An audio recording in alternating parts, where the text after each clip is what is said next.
What an honor to be here tonight. My name is Jessica Radloff, and I am so excited to celebrate with you all. I mean, this is incredible. The final episode, almost, of Outlander with the one and only Sam, Caitríona, Matt, Roberts, and Maril Davis. I want you guys to give them the loudest round of applause that you ever have when I do these announcements, because this is the last time we are going to do this, okay? All right. First up, she is the executive producer, one of the nicest people on the planet with movie star good looks. Please welcome Maril Davis.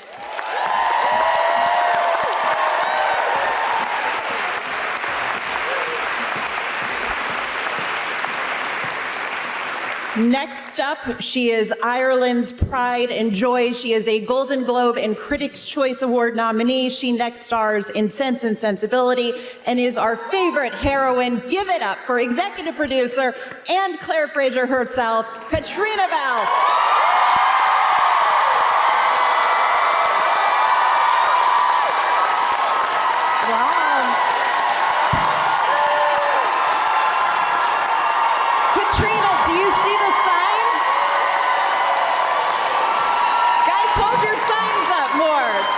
You see, Caitríona, the signs that are saying your name? So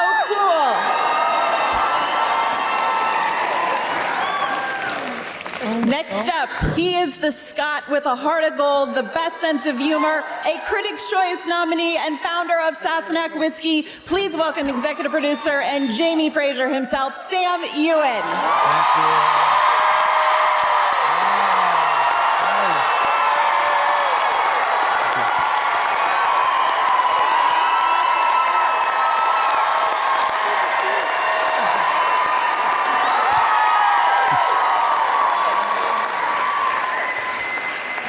And last but not least, also with movie star good looks, he is one of my favorites. Please welcome executive producer and showrunner Matthew B. Roberts.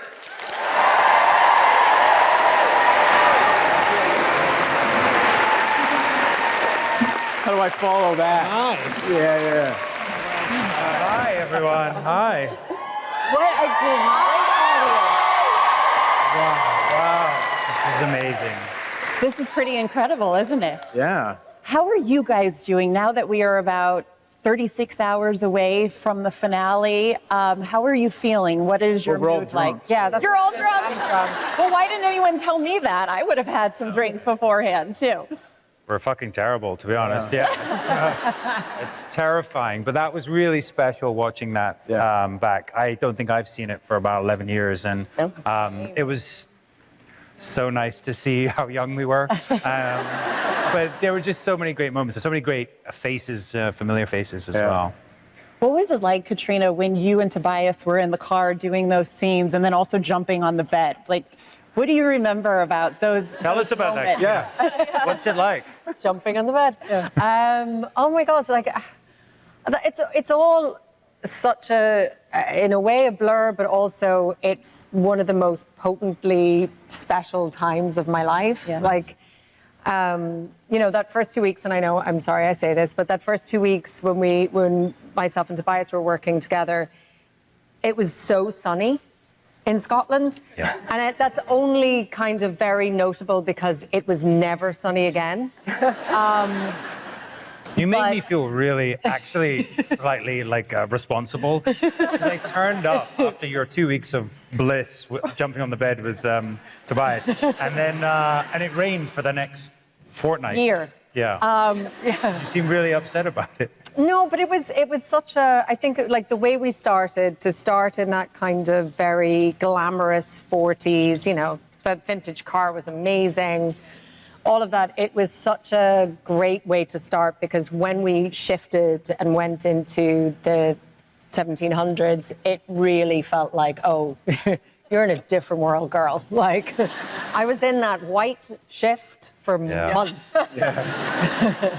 We were talking backstage about how grimy and amazing everybody looked. It was really, I mean, we really went for it. But the weather really worked with us, is that we needed that weather for those first few weeks. Yeah. And then when we got to the 1700, we wanted the look to feel like that. I mean, And dirt Scotland and mud delivers. And it never went Scotland- away. In the 1700s, I mean, the mud, I remember, Yeah. they were like rivers of mud. Especially in front of that crofter's cottage where Sam's has a dislocated shoulder.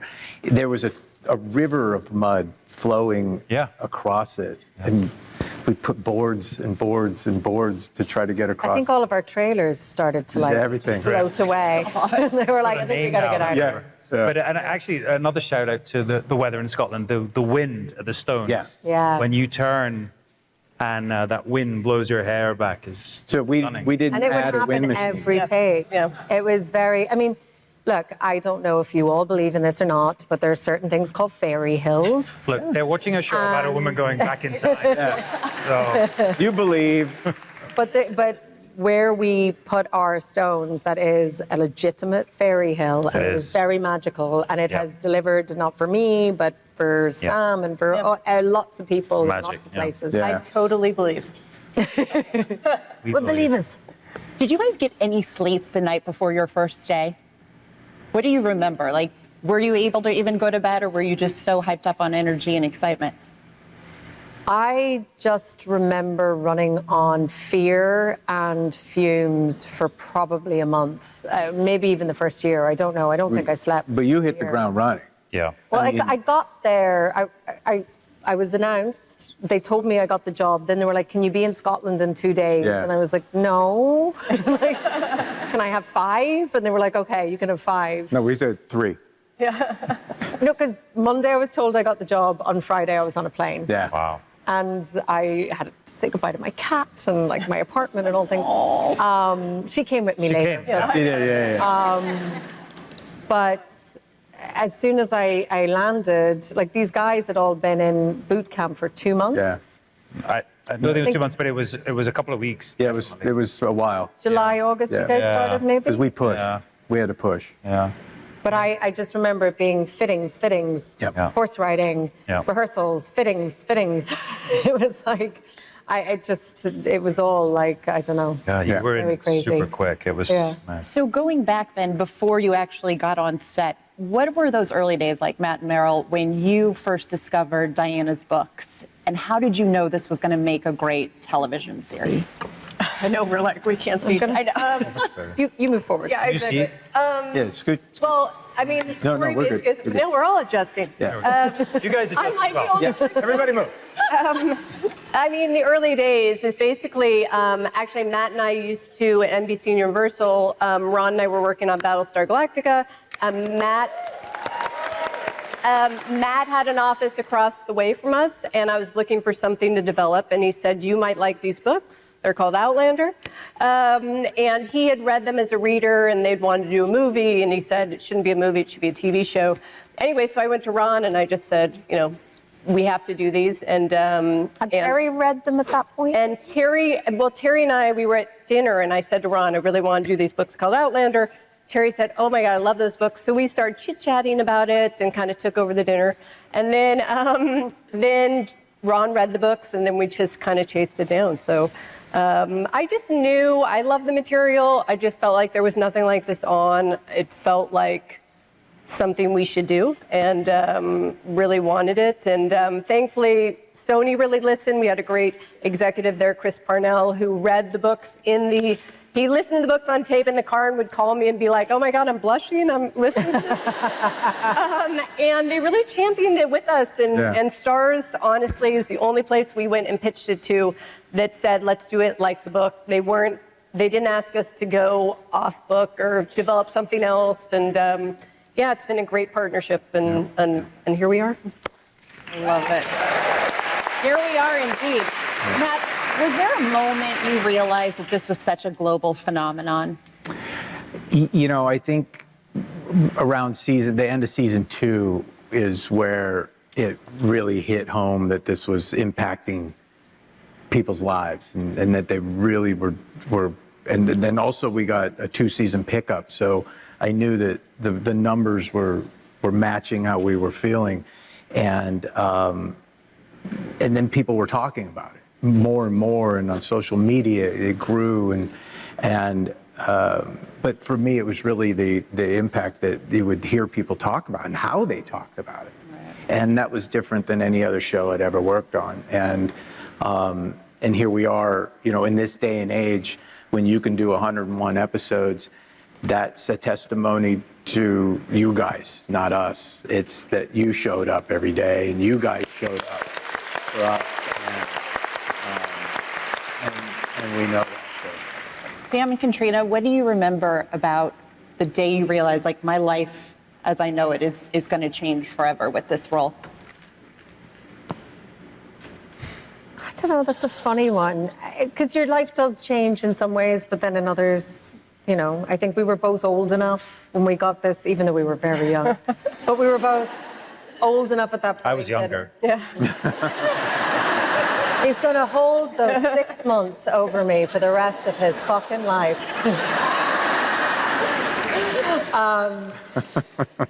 But I don't know, at that point in your life, your core is never going to really change. But I think obviously our careers changed hugely. And I think, I don't know, probably maybe the first time we all were at the Golden Globes, that was such a huge thing. Oh, wow. And again, the fans made the Golden Globes. We arrived and I remember you felt the same. It's like, there's all these amazing stars of, Hollywood there. And as we got out the car, we walked out. There was the Outlander the Outlander crew. fans section made the most noise. And everyone looked. It was incredible. But actually also I think, that first, we've talked about it earlier today, the first time we did a fan event and we'd only shot a few episodes. We were really early in the show. And we came, I think, was it LA? Yeah. It was LA. LA, yeah. And there was 2,000 people lined up in the street, and we were just like, oh shit, people are excited about. I mean, we were terrified. Yeah. Because I don't know, we were just we don't we haven't even finished the series. We'd only I think we'd filmed 4 episodes. Yeah, but we didn't even, we weren't finished cutting, so there was there was just a clips. few clips of things. Yeah, we didn't show anything, just some clips. Yeah, it was But crazy. you guys were very excited. It's true. I have to say, too, after all my years of covering television so far, the way in which you all truly respect and love each other and you show up for one another and you do every press commitment for every single season, it's the most impressive thing because that does not happen in this day and age. Usually when you have a series that's running for a very long time, the cast will stop doing press after a while, whatever. You guys always are there. You're always showing up. That is a commitment to the work. I mean, every single time. But it's because, this is a privilege. Yeah. We are so grateful to be a part of this enormous collection of people. We're all here because Diana Gabaldon sat down one day and had an idea. And to tell stories, right? To tell stories. Really, we're very lucky to tell stories in this day and age, especially. Yeah. But one that's lived so long as well is really special. So before we go down memory lane with all the nostalgic moments and everything, I want to talk about a few things in season 8 so far that have been some major moments. Don't be scared. It's okay. Oh, God. Okay. Has anyone watched it? Anyone not watched it? Are you all caught up? That's what we should say. Yes. Okay. Oh, So they're caught up, trust me. So I'd love some funny or interesting anecdotes about different big moments throughout the season. The first one being, Caitríona, you got to direct episode 2, which was absolutely incredible. Thank you guys, and thank you stars, and thank you Sony. It was fulfilling a dream that I've had for a very long time. I was very, very grateful for the opportunity. Barbara Stepanski wrote a great script. I was given episode 2 so I could do my prep before we started filming. And boy, did they give me a script. It was like, oh, you want to direct? Here's a bear attack, here's a thing, and another thing, and another thing. But it was amazing. It was like I felt the most excited and invigorated that I had since probably the beginning of season 1 because it was that same level of learning and new experiences and getting to work with our crew in a very different way. And they were so supportive and you were so supportive. It was just like the most I don't know, it was the most beautiful experience. And I got to work with these guys in a different way, which was amazing. And, you know, I think you are in a scene with somebody and you're connecting with them in the way that your characters are connecting. And so you're never really looking outside of what that is. But sitting at a monitor and watching their work was just such a privilege. It was amazing. I was like a Cheshire cat. I was just like, oh my God, oh yeah, they're doing this and this. And like, it was so cool. Like, it was just, yeah, it was, I was on such a high. You were also happy to get out the corset for... Well, sometimes I had to be in the corset and do the same thing. And that was like, but yes, the days where I could be in like all weather gear, like the wet weather gear, like everyone else who isn't in cast is, and you're like, oh, wow, I can go to the bathroom easily. I can stand in the rain, and this is like, okay, I am in boots that keep my feet dry. Like, this is a revelation. But I love it. Maril, what was it like for you watching Caitríona direct? It was really fun. I mean, like she said, she was so excited. And I think for us, it was also so fun to have her on the other side, because Sam and Caitríona have been sitting in on production meetings, but they don't get to see all the tone meetings we do and all the prep meetings. And for me, the prep is the most fun, because you get to go to every department and you're talking about it, and you sit around and you talk about the script with the directors and the writers, and I love that stuff. And I think it was fun for her to see with casting and everything, and what we do, and how the sausage is made. And certainly they see that when they're on set, but it is a whole other side of it that they don't get to see. Yeah. So that was really fun for me, and she was just so excited, and like a kid in a candy shop. And so I think, and we all wanted her to do well, and the crew wanted her to do well, so it was kind of a really fun experience for all of us. Yeah, I love that. Tell me also about that amazing scene when Fanny finds out that Claire and Jamie are her grandparents. What was it like bringing that to life and doing that? Because it was so heartwarming. Well, I think a shout out to Florrie. Yeah, Florrie's amazing. Yeah, Oscar winner. Honestly, I think one of the most talented actors we have, or actresses we have on our show. She's incredible.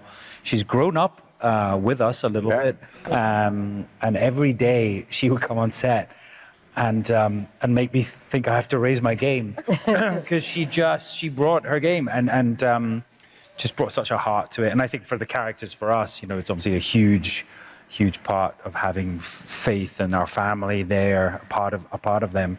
But yeah, she's just such a great little actress. She's amazing. So good. Yeah. And like just the sweetest, and like a very mature girl, but her emotional intelligence and the way she's able to take the material and just give it such a grounded honesty was really great. Like, wonderful work. I tend to fuck around a little bit before a take, and I'd be really, and I'd be like trying to have a good time, and she's like focused and like, oh shit, I need to behave myself. Oh my gosh, Matt, what's it like watching them with the kids? Because it is, I love those scenes with Jemmy and Mandy and all that. Like, what is it like to see them interact? I love watching them with kids and the animals, and those are always the fun scenes because they work out so perfectly. Don't they say you're not supposed to act with either of them? Yeah. Yes. Yeah, right. It's time But flies. just like work in general. Oh, work. No, I mean they're so good. I mean the fact that they're really good people and they get along with everybody, that really helps, because the kids are going to be nervous. When they come in, they make it so comfortable to be there, and I think that really just sets the tone and makes it so much easier. Now the horses and the dogs, that's a whole different story. Yeah, do you guys still get nervous after all this time?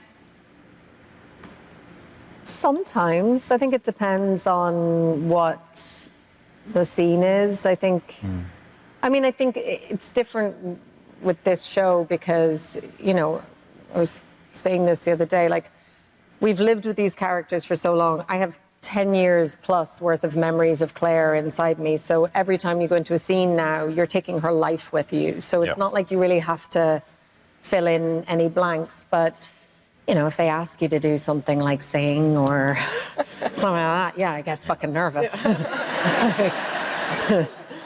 I think you're always just aware of, you know what scenes maybe require more or a different, you need to be more, I don't know, not open, but more on your game, working with Florrie. Yeah. But yeah, you're right. Absolutely. 10 plus years of working with this character, you have all those memories, and it's such a gift, isn't it? You don't have to conjure it up in your head. It's lived. Yeah. It's really special. Tell me about Fergus's death, because that was such an emotional episode. Yes, I know.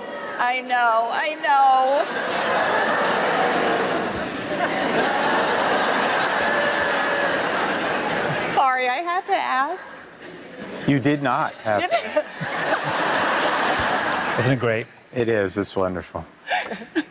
He was so excited. He was. Really? He was super excited. We said we're going down this path, and he was like, "Oh, fuck yeah!" He was just really excited about it. We vetted this. We talked to Diana and said this is the path we want to go, and obviously if she said no, we wouldn't have done it. But then we talked to Cesar and said we're going to kill off a kid. When we kill a character, we talk to the actor beforehand. And for the television show, we know that the books are different, and somebody else in the book dies. But the television show, we just didn't spend any time with that particular character who dies in the book. And we spend a lot of time with Fergus, and we care about him, and we love him.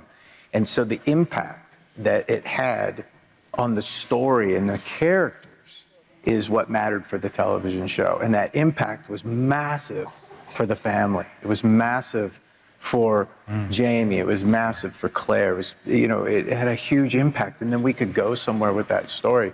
If it was Henri Christian, it wouldn't have impacted the family in the same. Not that they didn't love him, but we only saw him in a couple episodes.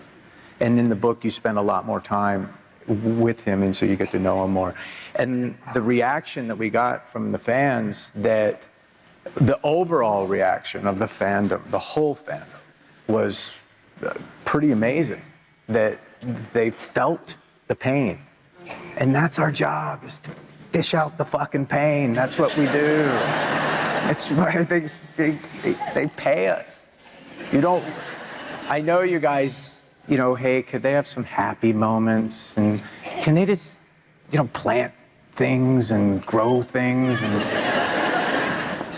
Jamie build furniture, because he's fucking really good at building furniture. It's fucking hard. God, I know. The sawing is so amazing. Hey, listen, I'm pretty good at that. Yeah. How many takes? How many takes was the sawing? Just ask the director. Well, it was more the kicking at the end that sunk that boat. Have you ever had an actor, though, get that excited to find out that they were going to die on a show? I think Tobias, the last time we killed him, was pretty exciting. No. Yeah, come on. Does anybody really die on Outlander? Well, come on, we're a time travel show. We can move around. Exactly. No, he was pretty excited about it. I love that. Oh, Sam, I want to talk to you about the scenes that you did with Charles, because when we see William, give the applause. I mean, I forget who I told of this backstage, but my dad is such a big Outlander fan, and he's only cried 3 times. Stuart, yes. Hi, Dad.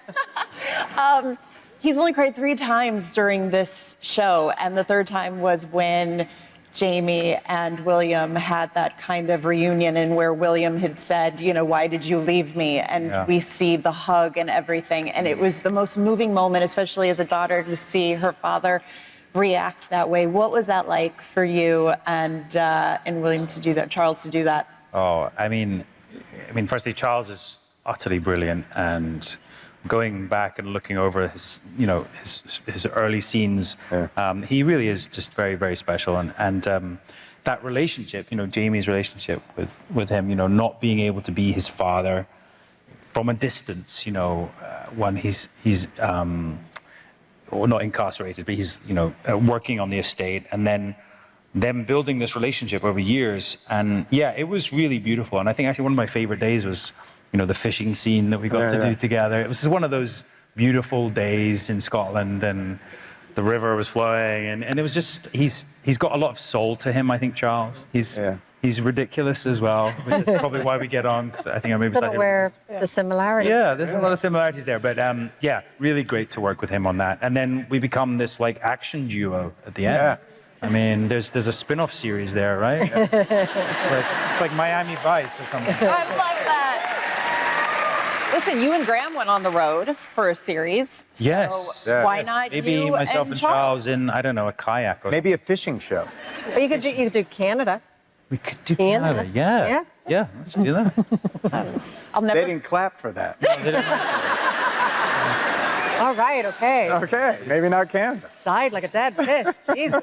Hey, none of the fish were dead in the show, okay?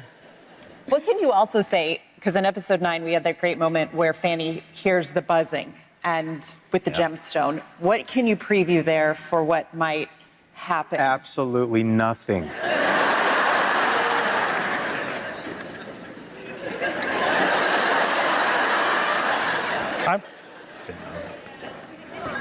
Do you want to know my dad's theory? What's your dad's theory? My dad's theory, he said, are you setting us up for a reunion in a time and place where her parents and sister are still alive? Well done, Stuart. Well done, Stuart. Stuart. No, we're not. Do you want a job, Yeah, Stuart? do you want a job in a writer's room? There's only one episode after. I know.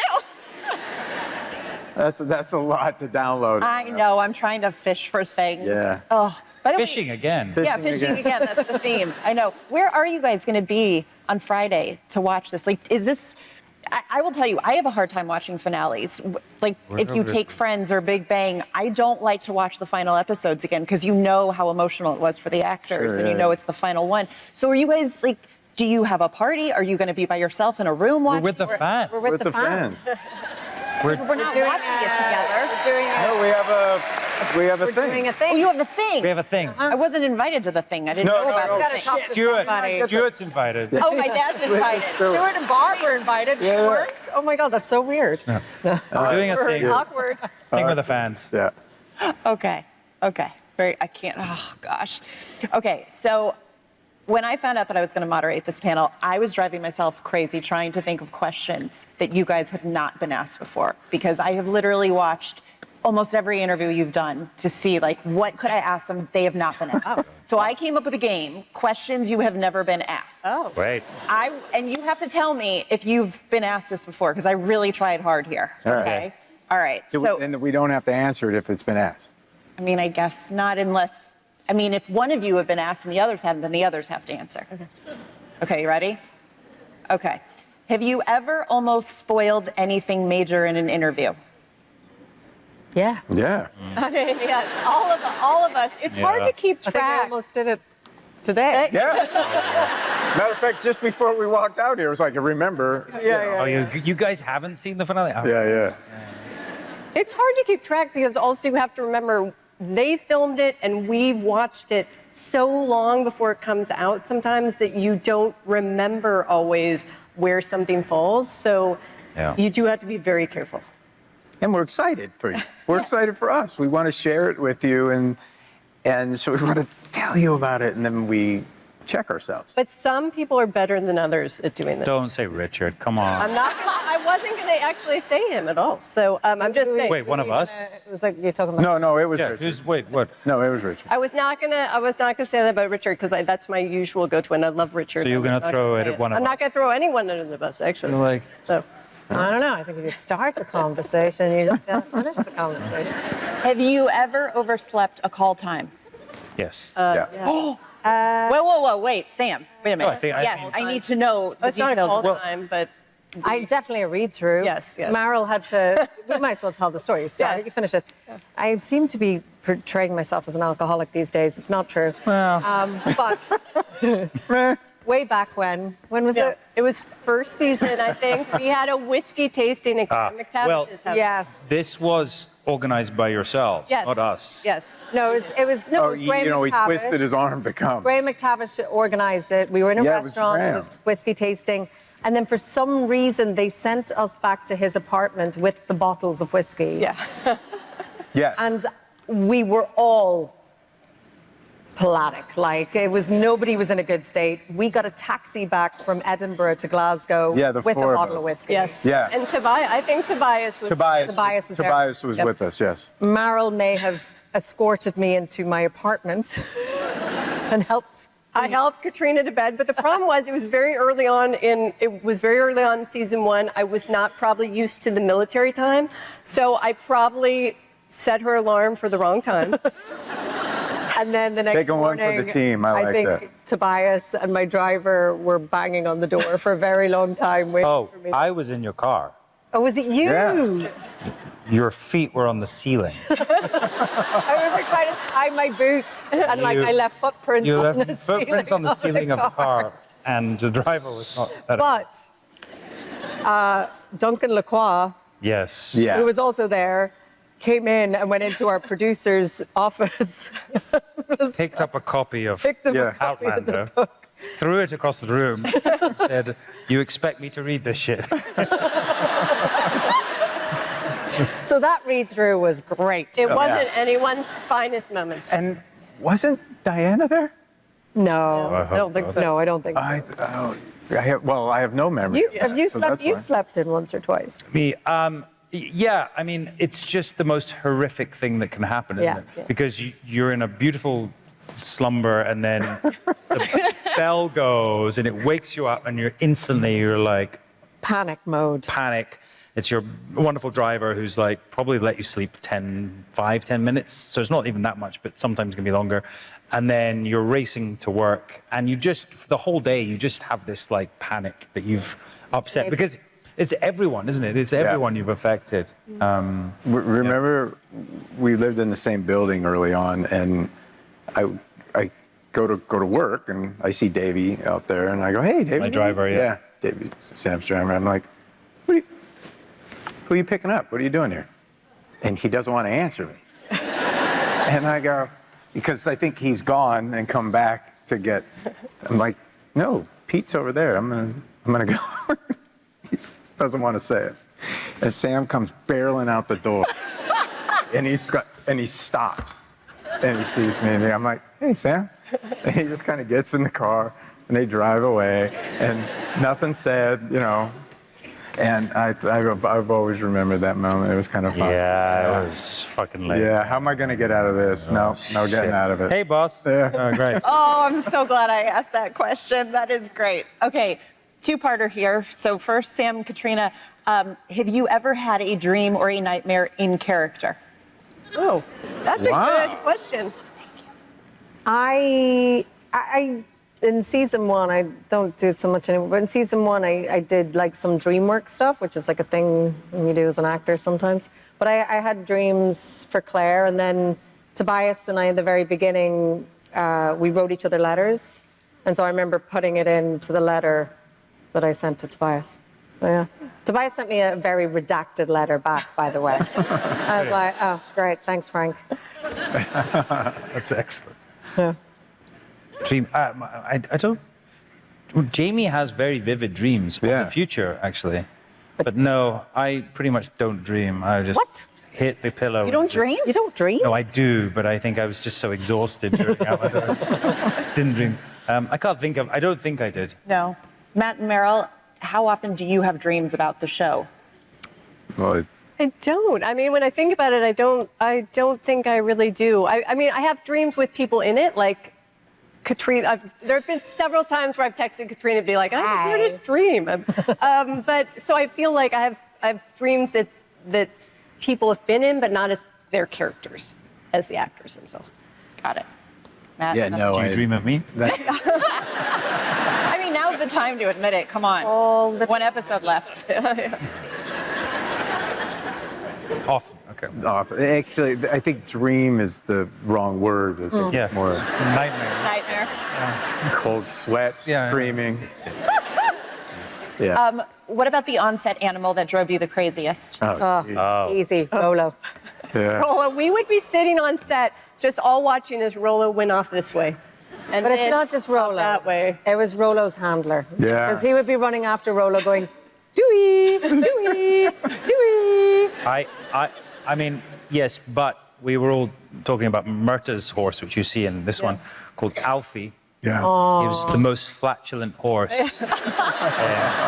On cue, action, Flatulence. flatulence. Every time he took a step. It So was. it was like, It was like rhythmic. and there's the first scene of us arriving at Leo, and we're riding together, and I'm behind. And my head is down. her head is down. Not because I'm She's like- sleeping, it's because I'm laughing so hard. But we also had a sleepy incident. Yeah. Sleepy. My horse, you could see there, the Black Frisian, beautiful, long neck, wonderful horse, bad bowels. And cobblestones and bad horse bowels. It's a lot of splashing. Splashback. Yeah. It's as bad as it sounds. Yeah. Oh my God. Or sleep. I don't know how to transition to this next book that I came up with. Where do you go from there? Where you I at the don't- chateau? well, this is a goodie. Okay, funniest or most awkward way a journalist has ever asked you about the sex scenes on the show? Oh, God. Probably today, actually. Just right now. Right now? Yeah. No, Well, not I was no. watching some panels where people they don't know how to ask this about the sex scene, so they just be like, let's talk about sex. And that's what they say. So do you remember someone that was really embarrassed but knew that they had to ask about it? I mean, I have a bugbear. Just because I am. But, like, I think that Wait, what did No, you say? You had a bugbear? think- a bugbear, What is that? like a thing that pisses me off. It's like a Oh, I've bear. never but- heard that Right? term No? before. Bugbear. A bugaboo, I think people. Yeah. Well, I think there's a certain, like, we decided at a certain point that it wasn't okay for male journalists to ask female actresses certain questions. And I think the same rules should apply to female journalists asking male actors. I think it should be equal respect. So we have very often, I've had to sit there and bite my tongue while inappropriate questions were asked of my wonderful co-star. But then she Sorry. would jump in and just And I go, "Tss." get me out of there. And it was always wonderful. So thank you. Yeah. But yeah. Good for you guys. Caitríona, has Sam ever babysat your child? And if not, why? No. Yes. Oh, wait. Mo, Eddie. Your fur child. My first child, my fur child. Yeah. Yes. And in fact, fantastic fur child babysitter. But Eddie really loves Sam, right? Eddie I did love. love Yeah. Eddie. Oh, R.I.P. Eddie. Yeah. Was it like when you were on vacation and you had him for a week, or like Where was did he this go? an after her? Was this after like an afternoon? I don't have I no don't idea. remember. Yeah. She stayed with you. Maybe I for- just begged you. She stayed with you for, I don't know, maybe it was a weekend? Yeah. I vaguely remember getting sent a picture of you in your bed with her watching something on your I mean, computer. we're watching Outlander. Yeah. Oh, So cute. Here's your mom. That's so cute. Have you ever given your star's password or account to friends or family? You did yesterday to me. that was pics. Pics. Can I say, yeah, I've been actually unable to watch season 8 because I'm technologically I mean, I thought I was challenged. bad. And I have learned something new about Sam Heughan after 12 years. Oh my God. honestly, Like, I am not a tech savvy person, but I think probably it's that I just didn't want to say it's over. Yeah. Like I honestly didn't want to watch the end. I really Sure. did. So I just found any way to make it not work. And I called Caitríona and she sent me her link, and then we had to do this password thing. to do the authenticator. Authenticator, and then the code is changing. You've got 35 seconds. It's like you're there, you're like, okay, Sam, Yeah. you've got the login. You've got 35 seconds for me to give you the code, to put the code in. And then he's like, Where's my phone Eddie? won't, it won't, my browser doesn't work. I'm like, you're watching it on your phone? Like, Thank God the world So I wasn't got ending, couriered Sam. an iPad today. Wait, you got what? They brought me an iPad today. Yeah. Under lock and key. I mean, yes, that's. Okay, it wasn't that dramatic. Like, I don't know if that's the kind of thing you want to tell people that you needed a couriered iPad. With the final episode on it. I still couldn't make it work. Because he couldn't. Oh my God. He couldn't get the code in. Oh my God. That's so funny. How'd I do on these questions you've never been asked? Have you never? Great. I mean, Yeah. we've shared stuff that we probably should never have shared.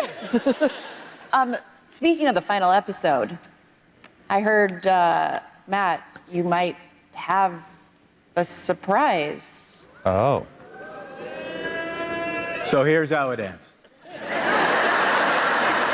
I know, I've watched it. Yeah. Yeah. Fuck it. You going to see it?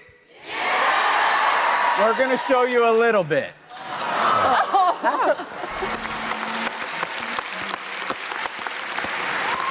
That wasn't in what I watched today, so. You got the alt version. Oh. Well, I just found out, Matt was telling me as you guys were watching this, that was the final scene you guys filmed in the series. So, not the final shot, but the final scene that you guys filmed. What was that like for you guys? I can't even imagine. I mean, it was probably the hardest scene I've ever had to film. Yeah. The speech is very beautiful. It's a 7-page scene. And obviously we were aware on the day that this was our last scene, but there's something about, you know, you start off and the scene had one meaning as you were saying it. And as an actor anyway, the more and more you say a scene, you're discovering things as you're going along. But this just kept having all of this other, you know, resonance to our journey as people, as actors, as the show, as everything, the entirety of it. And it became just more and more difficult to keep it together as we were performing it. Yeah, it was very emotional, I think. And I mean, you normally film the wide and the medium, the close. So as they got closer and closer and closer, it got more intense. And I mean, you know, we were both holding it together, and you were very noble in saying you'll do the last close-up. But I remember your eye vibrating. My forehead was like just doing things. It was so hard to keep it together. It really was. It was really difficult. Very emotional. And as you said, every word had double meaning. Yeah, and it was a goodbye. Yeah. Yeah. And also, throughout the day, so you know, there was the one scene we did, you know, and it started out, we do rehearsal, and, you know, there's a few people there, and we keep it limited, and over the course of the day, more people came down to the set, and the way we shot it, it's, you know, the set's closed, so you know, there's only monitors out there, so you guys are probably really unaware of how many people started coming down. So when finally it was over and we called wrap and they walked out, I mean, there was, you know, quite a few people there who had all been watching the last takes, and, you know, it was an amazingly emotional feeling for all of us collectively, because so many of the people who came down had been there for a really long time, you know, some from day one too. And so, yeah, it was. It's beautiful. I mean, there was a lot of reward in it, but also it was really hard. How did you guys decide that was going to be the last scene that you shot? We always end every season on Jamie and Claire. The last scene is always with Jamie and Claire. And we knew that we wanted to, we scheduled it that way. And this was the one that was the most fitting for the last day of the last show. Not ready for this. I know. I just remember actually watching that scene. I was staying at the monitor with Emer, our director, and one of our grips, John Barnett, who's been with us the whole time. I mean, and there's a group of us who have been there since day one. He came over to me and just said, "I just want to thank you for this experience," and I started to cry. Like, it was that kind of day where we all felt so thankful and grateful and emotional, and it was really, I mean, not just for them, but I think for all of us, especially those of us who have been there from the beginning. It was, you know, it's a special moment in time, which I think we're all aware this might not happen again. I want to make sure, yeah. I don't want this to be the end just because it's like, there's just something so special about, like, and it will go on forever because as you both wrote so eloquently in Instagram posts that we can always revisit this, you know? And there will be a reunion, as Renee said before. I don't know if you heard that, but Renee said there will be a reunion. So we're going to have to, we'll schedule it now for 10 years from now. It's going to be great. Perfect time. I want to make sure I get to some Paley member questions. This first one is from member Kathy E. Smith, who says, I want to say that the very first Outlander event I went to was Paley Fest in 2015, and now I'm attending my last one. Yay, Kathy. I hope you're here. Hi. This full circle moment is so special to me. So question for Sam and Caitríona. You have mentioned a shorthand when filming scenes. Was that something you picked up fairly quickly early on? And how has that evolved over the years, especially when you both have a different approach to a scene? I think it was pretty instantaneous, wasn't it? I think so. If you look at the chemistry test, I think there's something about the way that we work together. I don't know. Yeah. But we have a very similar approach in we are very dedicated to our work. We like to prepare, but we're very easy and loose on set, I would say. Like, it's just in a way that we just don't, we're not, I don't know what's the best way to describe it. Like, we're not super married to choices or anything. Yeah, and I think we always check in with each other. It's like, if I want to do this, I'm like, does that work for you? And we've always had each other's backs in that way. And, you know, I know we've talked about this before, but I think we made a decision before we started filming to have each other's backs. And it was a conscious decision. Yeah. And we stuck with that through every single season. And I think we've both said it. It's one of our proudest things is our working relationship and the fact that we were able to have that type of working relationship for 12 years. It's very dear to me. Yeah, it's beautiful, and it's. I guess now we've left this world behind, and we move on to other projects, and you work with other people, and they're fantastic. But you do realize what a special thing we have, and what a shorthand you have. Mm-hmm. It's, you know, by the end of, you know, even after a couple of years of working together, you know, you just, I just know what Caitríona's feeling, or I get a sense of what she's thinking, and I think vice versa, and I think. Yeah, it was just a pleasure, really. You know, I think we have a very similar sense of humor as well, rather ridiculous and stupid, silly, shall I say? Yeah. So I'm just very thankful for that. I love that. This question is from Paley Center member Tamberly Bloodgood, who asks for Sam and Caitríona, if season 1, Jamie and Claire could see who they become by the end, what do you think would surprise them the most?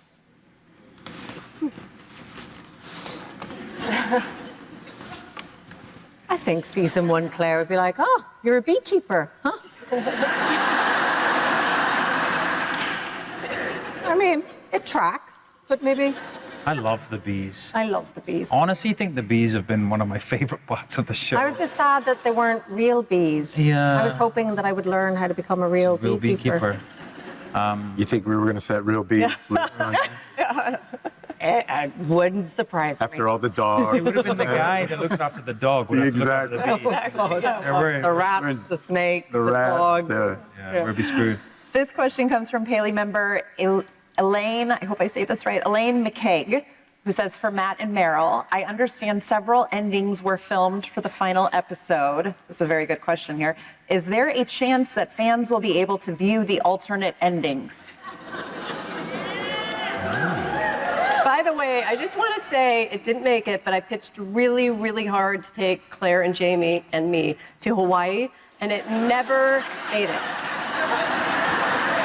I also was pitching that with you. Yeah. I wrote the scene, and I pitched it to Sony and Stars, and they just didn't want it. They didn't see it. The Mai Tais, Why can't we get a rom-com? The sunsets. That's what we should have. We should have a rom-com with the two of them. No. A rom-com? Rom-coms, for me, like, that's what's so great about Jamie and Claire, and by the way, no, you're not going to see those scenes, is that it's a love story. It's not a romance. I know that people call it a romance. They may be romantic with each other, but romances, the rom-coms, they end.